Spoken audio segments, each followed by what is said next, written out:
কয়েকবার এসে এসে ফিরে গেছি, অনুমতি হয় নাই। এখন দাবার গুটি পাল্টে গেছে, দাবার গুটি পাল্টে গেছে। এক মাঘে শীত যায় না। বিড়ালের মতো 500 বছর বেঁচে থাকার কোনো লাভ নাই। সিংহের মতো 1 ঘন্টা বাঁচতে চাই। এই পুরো দুনিয়াটাই অভিনয়ের মঞ্চ, আর আমরা সবাই নিজ নিজ জায়গায় অন্যের সাথে অভিনয় করছি। কোনো কোনো ক্ষেত্রে আমরা নিজেরা নিজেদের সাথে অভিনয় করছি। হ্যালো গাইজ, আসসালামু আলাইকুম, welcome back to my another video. তো আজকের এই ভিডিওতে আমরা দেখব টিকটক সহ নানা সোশ্যাল মিডিয়ায় ভাইরাল হওয়া হুজুরদের কিছু ইন্টারেস্টিং এবং অ্যাটিটিউড মার্কা ডায়লগ, মানে যে ডায়লগগুলি শুনে বর্তমান জেনারেশন যুবক পোলাপান হেদায়েতের দিকে অগ্রসর হচ্ছে। তুমি কি মরবা না? তুমি কি কবরে যাইবা না বাপ? এই পৃথিবীর কত রাজা বাদশাহ কবরে চলে গেছে, তুমি কি কোনোদিন কবরস্থান দেখো নাই? তুমি কারো জানাজা পড়ো নাই? তুমি কি কোনো মানুষের লাশ দেখো নাই? সুতরাং গাইস, রাতারাতি ভাইরাল হওয়া হুজুরদের ডায়লগগুলি একসাথে এক ভিডিওতে দেখতে চাইলে আজকের ভিডিওটি সম্পূর্ণ দেখার অনুরোধ রইল, কেননা শেষে এমন কিছু ডায়লগ রয়েছে যেগুলো শুনে আপনারা অনুপ্রাণিত হয়ে ইসলামের পথে ধাবিত হবেন। তো আর বেশি বকবক না করে ভিডিওটি শুরু করা যাক। যার জীবনে বউ নাই তার জীবনে কিছু নাই রে যুবক ভাইরা। শীতকালে আইফোন দিয়ে কাজ হবে না, কম্বল দিয়ে কাজ হবে না, R15 দিয়ে কাজ হবে না, বউ দরকার। এবারে সংগ্রাম বিয়ের সংগ্রাম, এবারে সংগ্রাম হালালের সংগ্রাম, এবারে সংগ্রাম চরিত্র রক্ষার সংগ্রাম। সো গাইজ, ভিডিওর শুরুতে আমরা দেখব বাংলাদেশের বিখ্যাত ইসলামী বক্তা ডক্টর মোহাম্মদ মিজানুর রহমান আজহারের কিছু মূল্যবান বক্তব্যের ক্লিপ। কাউকে কিছু বলার আগে 3 বার নিজেরটা ভাববেন যে নিজে কি করে। সবচেয়ে বুদ্ধিমান সে যে নিজের দোষ খোঁজে, নিজের সমালোচনা যে করতে পারে সেই সর্বাপেক্ষা বুদ্ধিমান। আসলে গাইস, মিজানুর রহমান আজহারের কথাগুলো মনে প্রাণে বিশ্বাস করার মতোই। তিনি মানুষকে এমনভাবে বুঝিয়ে থাকেন যা সকল শ্রেণীর মানুষ বুঝতে সক্ষম। যেদিন মায়ের পেট থেকে যুদ্ধ করে আমাকে পৃথিবীতে আসতে হয়েছে, ওই কঠিন পরীক্ষায় যদি 2 কোটি কম্পিটিটরকে আমি হারিয়ে বিজয় লাভ করতে পারি, এই জমিনের বুকেও আমার কেউ হারাতে পারবে না। তাছাড়া তার বক্তব্যগুলোর মাঝখানে ইংলিশ বলার স্টাইলটা যেন আসলেই হ্যান্ডসাম, এমনকি unique. And there will be the final trial of sajda in the day of judgment. তো এরপরই আমরা দেখব মুফতি আনিসুর রহমান আশরাফির কিছু ভাইরাল বক্তব্য। এই অপদার্থ সন্তান, তোকে আল্লাহ শুধু নারী দেখতে সৃষ্টি করছে? হাইওয়ান! আর জীবনের কোনো উদ্দেশ্য নাই বেটা, শুধু বেড়ি দেখো নাই জীবন, শুধু উলঙ্গ ছবি দেখাই জীবন। এর জন্যই ভাত খাও, এর জন্যই ঘুম যাচ্ছ। এই আকাশ, এই জমিন, এই সূর্য, এই চন্দ্র। তার কথাগুলোর মধ্য দিয়ে হাজার হাজার যুবক দিনের পথে চলে এসেছে। তার প্রত্যেকটি কথা যেন এক একটি যুবকের গায়ে লাগার মতো। আরে বিড়ি খায় যারা, বিড়ি, এই যে সমস্ত বুড়া বেটা 70 বছর বাঁকা হয়ে গেছে, বুড়া অনবিড়ি খায়। এই বিড়ি খাওয়াই না বুড়া মেয়ারে জিগান, চাচা পশ্চিম দিকে ফিরে আল্লাহরে সাক্ষী রেখে বলেন বিড়ি খানা শুরু করছেন কেন? ওই বলবে আমি খাইতাম না প্রথম প্রথম, আমার লগে 2-3টা ফোলা আসিল, এডি আমার অভ্যাসটা করাইছে। এছাড়াও এর কিছু মোটিভেশনাল ডায়লগ রয়েছে যেগুলো আমাদের বাস্তব জীবনে প্রভাব ফেলেছে। তুমি কি মরবা না? তুমি কি কবরে যাইবা না বাপ? এই পৃথিবীর কত রাজা বাদশাহ কবরে চলে গেছে, তুমি কি কোনোদিন কবরস্থান দেখো নাই? তুমি কারো জানাজা পড়ো নাই? তুমি কি কোনো মানুষের লাশ দেখো নাই? এনিওয়ে গাইস, এরপরে আমরা চলে যাব আবু তোহা মোহাম্মদ আদনান ভাইয়ের কাছে। নিজের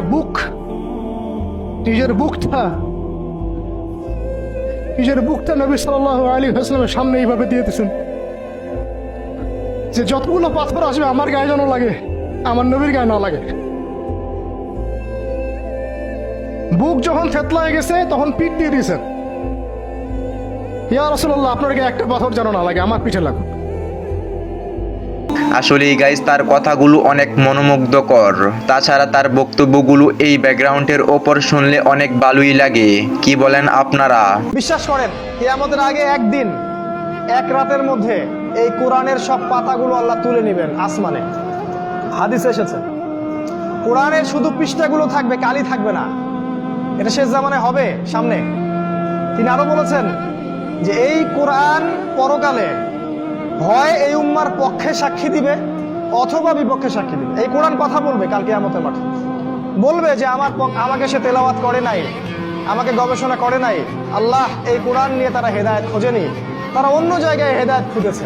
ওনার বক্তব্যগুলো আসলেই বৈজ্ঞানিক তথ্য দ্বারা সমৃদ্ধ। তাছাড়া তিনি বিভিন্ন পলিটিক্যাল ইস্যু এবং বিভিন্ন অর্থনৈতিক বিষয় নিয়ে আমাদেরকে সুন্দর ধারণা দিয়ে থাকেন। তাছাড়া তার কথাগুলো যেন এক এক করে পৃথিবীতে বিরাজ করছে। এত ভালো মানুষ হতে আল্লাহ পাক বলেন নাই।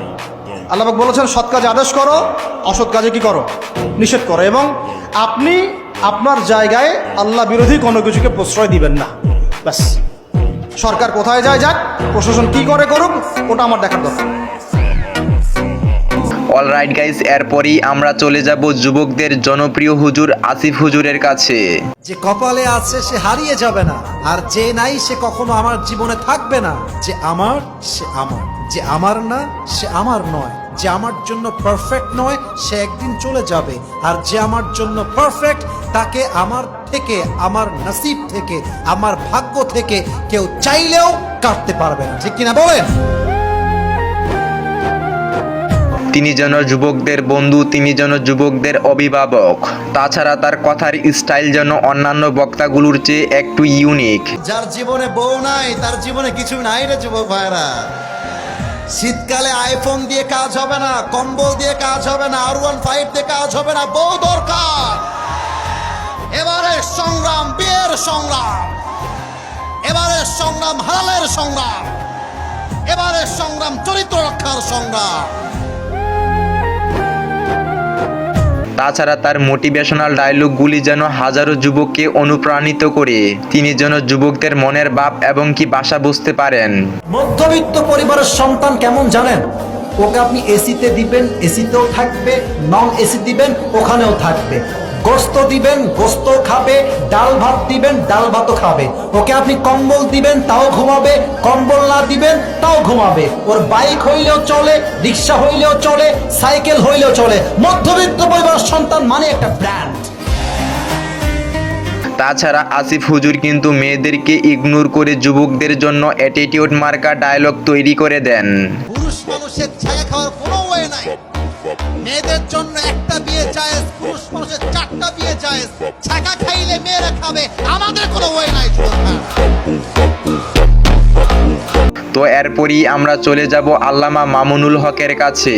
যদি তাওহীদের পক্ষে কথা বলবার অপরাধে মামুনুল হকের কণ্ঠ স্তব্ধ করে দেওয়া হয়, এটা মামুনুল হকের ব্যক্তির কণ্ঠরুদ্ধ হবে না, এটা তাওহীদ এবং একত্ববাদের কণ্ঠকে স্তব্ধ করে দেওয়া হবে।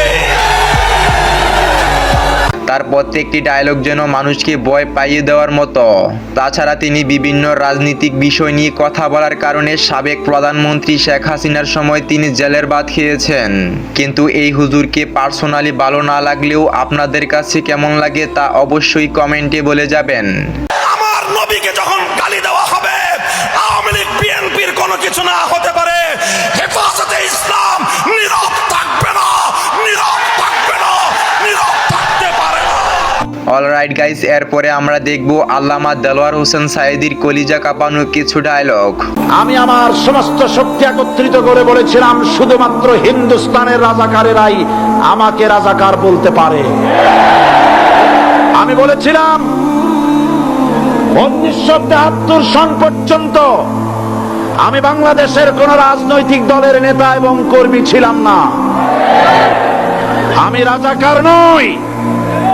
আমাকে রাজাকার বলে যদি তাকে প্রমাণ করতে না পারে 10 কোটি টাকার মানহানি মামলা দায়ের করব।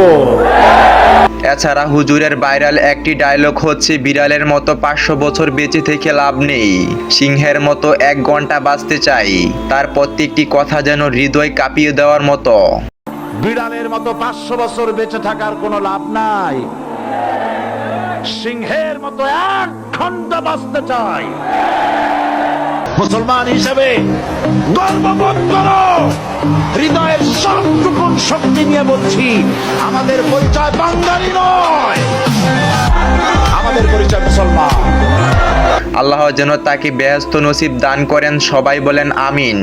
তো এরপরই আমরা দেখব রফিকুল ইসলাম মাদানির কিছু রাজনৈতিক বক্তব্য। প্রিয় যুবকেরা, ব্যক্তির স্লোগানের দরকার নাই, শুধু এতটুকু বলি, এটা ভারত নয়, এটা জয় শ্রীরামের দেশ নয়, এটা মুসলিমদের আল্লাহু আকবারের দেশ।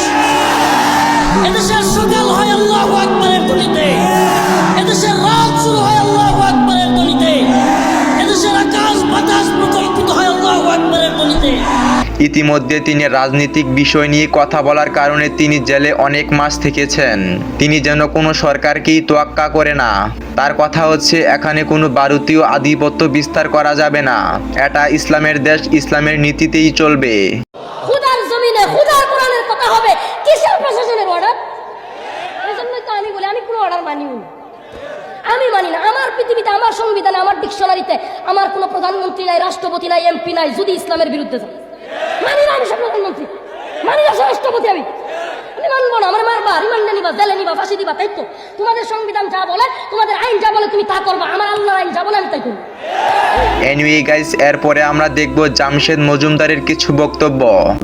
তাকে যখন বলা হয় মসজিদে এসে, সে বলে পরে। লিখে দে কবে কতদিন বাঁচবে রে তুই, লেখ। এই ছেলে লেখ। হাসতেছেন, হাসতেছেন। ইন্নালিল্লাহি। সে বলে পরে। তার এই কথাটা মিনিং করে সে জানে সে কতদিন বাঁচবে, তাই সে পরে এক সময় করে এসে দিবে। ইন্নালিল্লাহি ওয়া ইন্না ইলাইহি রাজিউন। কত বড় মারাত্মক কথা। আসলে গাইস, হুজুরের এই কথাগুলো একেবারে কলিজায় গিয়ে আঘাত করে। জামশেদ মজুমদারের বোঝানোর স্টাইলটা যেন অন্যান্য বক্তাদের থেকে একেবারেই ভিন্ন। বিয়ের পূর্বে কোনো মেয়ের গায়ে হাত দিবি না ভাই আমার, খবরদার।